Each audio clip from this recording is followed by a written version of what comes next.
This is a CBS News Detroit update. Good morning, I'm Chris Ledeen. Here's a look at some of the stories we're following on this Thursday morning.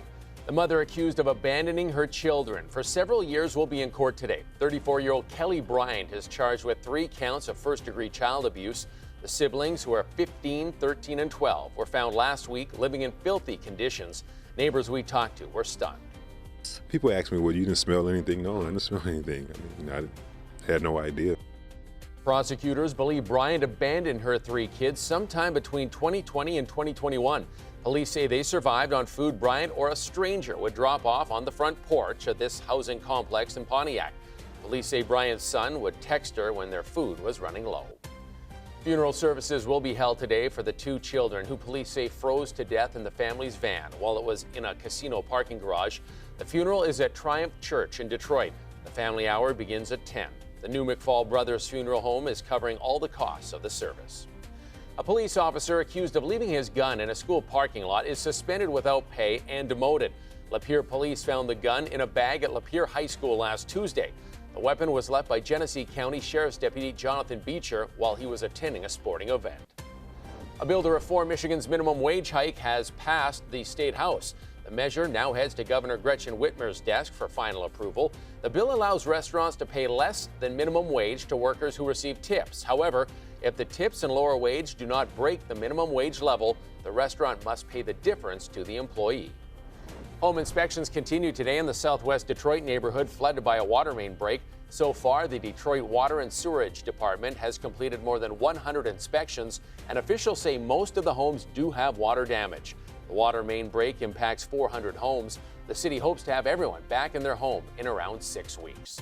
Right now, let's check in with Troy for our next weather forecast this Thursday. Good morning, Troy. Good morning, Chris. We are going to see a warm up over the next couple of days, especially for the end of the weekend and the start of next week. Today, starting off in the teens rather than the single digits and below 0. At least that's some good news. We do warm to a high of 23, but we will see a few snow showers. We have a little bit of snow on the ground from overnight. We'll see much of that begin to taper off as we go through the day. So a few light snow showers later in the afternoon. As we show you next weather futurecast, you can see by around 5 p.m. a little bit of white on the screen indicating just a few of those light flurries, most of it over with after the noon hour today. And then tomorrow we'll see mostly cloudy skies and a flurry or 2 possible, a little bit of lake effect.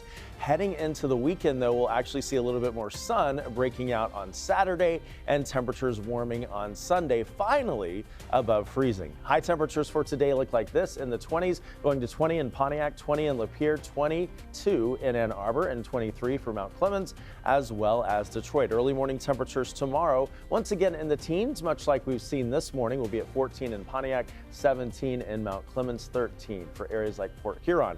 As we take you into the next 7 days, you see the gradual warm up going to a high of 29 degrees on Friday and Saturday with a little bit more sun on Saturday. And then by Sunday, we go to a high of 34 degrees. So finally, the first time we've been above freezing in the last few days. So we'll certainly take that on Sunday. Then for Monday, a chance for a little bit of rain and snow mixed, but a high of 40 degrees. And we stay near 40, Chris, on through the middle of next week. Back to you.